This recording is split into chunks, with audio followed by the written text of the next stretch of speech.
राधे राधे प्यारे भक्तों, सुनो बेटा, आज जो बात कहने जा रहा हूं वो हृदय के बहुत भीतर तक उतर जाएगी। कभी कभी जीवन ऐसा मोड़ ले लेता है कि तुम्हें लगता है तुम्हारा कर्म व्यर्थ हो गया है। तुमने मेहनत की, पसीना बहाया, सच्चाई का साथ दिया, फिर भी परिणाम उम्मीद के विपरीत आया। उस क्षण मन टूट जाता है और सवाल उठता है, क्या सच में कर्म का फल मिलता भी है? परंतु यही तो ईश्वर की अद्भुत योजना है। जो तुम देख पा रहे हो वह केवल सतह है, लेकिन कर्म का प्रभाव गहराई में जाकर भविष्य गढ़ रहा होता है। सोचो, एक बीज जमीन में दबा होता है, बाहर से देखने पर लगता है कि वह मिट्टी में खो गया, कोई परिणाम नहीं, कोई हरियाली नहीं। लेकिन उसी मिट्टी के अंधेरे में जीवन पनप रहा होता है।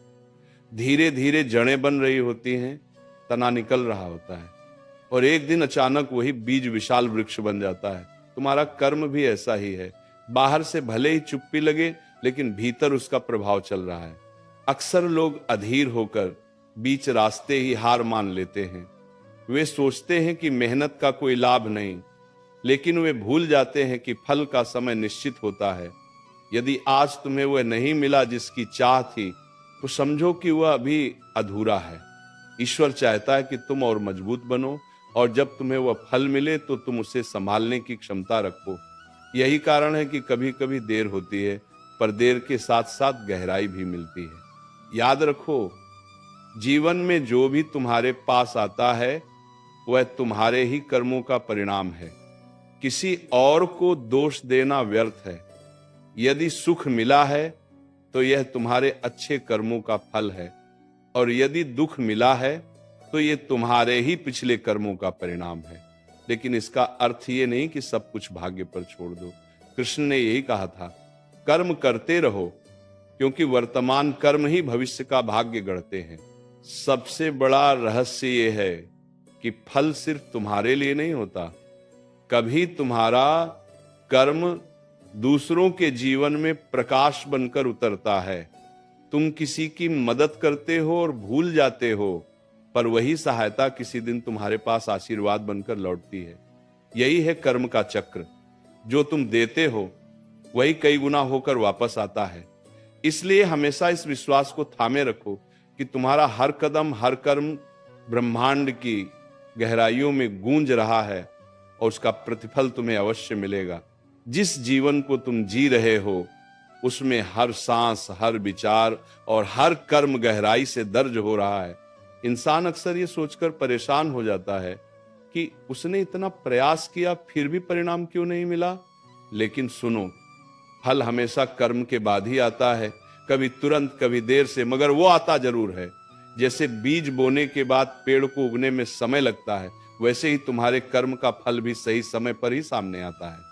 कभी कभी तुम सोचते हो कि ईश्वर ने तुम्हें भुला दिया है, पर सच तो यह है कि ब्रह्मांड किसी भी कर्म को अन्न देखा नहीं करता। यदि कर्म शुभ हैं तो वे धीरे धीरे रास्ते बनाते हैं, और अचानक एक दिन तुम्हारे सामने वो अवसर खड़ा होता है जिसकी तुमने कल्पना भी नहीं की थी। और यदि कर्म बुरे हैं तो वे छिपकर इंतजार करते हैं, जैसे बादल घिरते हैं और अचानक बरस पड़ते हैं।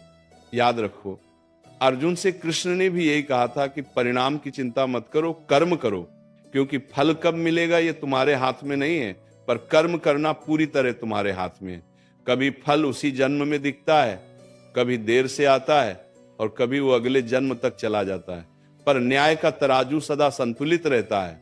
तुम्हें लगता है कि मेहनत कर रहे हो और किसी को देख रहे हो जो बिना प्रयास के आगे बढ़ रहा है, पर उस क्षण रुककर सोचो, शायद वह आज जो पा रहा है वह उसके पुराने कर्मों का फल है, और जो बीज तुम आज बो रहे हो उसका मीठा फल कल तुम्हें मिलेगा। इसलिए अधीर मत हो, कर्म करो और विश्वास रखो कि समय निष्पक्ष है। जो फल देर से आता है उसका स्वाद और भी गहरा होता है। इसीलिए जब तुम्हें लगे कि जीवन अन्याय कर रहा है तो याद रखना कि यह सिर्फ इंतजार का खेल है। सच्चे कर्म का फल कभी नष्ट नहीं होता। ब्रह्मांड तुम्हें वही देगा जो तुम्हारे लिए उचित है, और उसी समय देगा जब वो तुम्हारे लिए सही होगा। जब मन में यह प्रश्न उठता है कि मेरे कर्म का फल आखिर कब मिलेगा, तो ये असहजता पैदा करता है। परंतु सोचो जरा, क्या एक किसान बीज बोते ही अगले ही दिन फल की उम्मीद करता है? नहीं, वह धैर्य रखता है, मिट्टी को सींचता है, सूरज की किरणों का इंतजार करता है और जानता है कि प्रकृति का अपना समय है। इसी तरह कर्म का फल भी निश्चित समय पर ही परिपक्व होता है। अगर तुम अधीर हो जाओगे तो तुम्हें लगेगा कि कुछ भी नहीं हो रहा, जबकि भीतर भीतर पूरी सृष्टि तुम्हारे पक्ष में काम कर रही होती है। कभी तुम्हें लगेगा कि तुम्हारी भलाई का बदला बुराई से दिया जा रहा है और यही तुम्हारा विश्वास तोड़ देता है। लेकिन ये भूल मत करना कि हर कार्य का हिसाब ब्रह्मांड के आदृश्य लेखा जोखा में दर्ज है।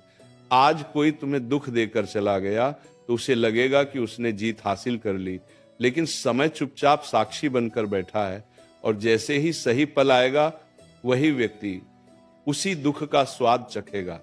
यह नियम किसी के लिए नहीं बदलता।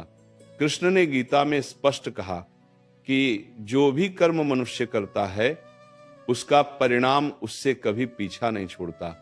शुभ कर्म तुम्हें सहारा देंगे और अशुभ कर्म तुम्हें बोझ की तरह दबा देंगे। लेकिन ध्यान रखना, फल पाने के लिए तुम्हें पहले अपनी नीयत को शुद्ध करना होगा। यदि कर्म सिर्फ दिखावे या लालच से किया गया है तो उसका फल वैसा ही कड़वा होगा, और यदि कर्म सच्ची निष्ठा और प्रेम से किया गया है तो वह अमृत के समान मधुर फल देगा। तो जीवन में कई बार ऐसा होता है कि हम जिस फल की इच्छा रखते हैं वो हमें तुरंत नहीं मिलता, क्योंकि ब्रह्मांड जानता है कि अभी वह तुम्हारे लिए उचित नहीं है। जैसे एक छोटा बच्चा चाकू की जिद करे और माँ उसे मना कर दे तो बच्चा सोचता है माँ कठोर है, लेकिन सच्चाई यह है कि माँ उसके भले के लिए उसे रोकती है।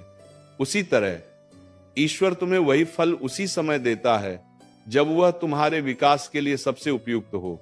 और सबसे बड़ी बात, कर्म कभी व्यर्थ नहीं जाते। जो शुभ कार्य तुम करते हो वे तुम्हारे चारों ओर एक अदृश्य कवच बना देते हैं, और जब विपरीत परिस्थिति आती है तो वही कर्म तुम्हें गिरने से बचाते हैं। इसलिए धैर्य रखो, विश्वास रखो और अपने हर कर्म को पवित्रता से करो।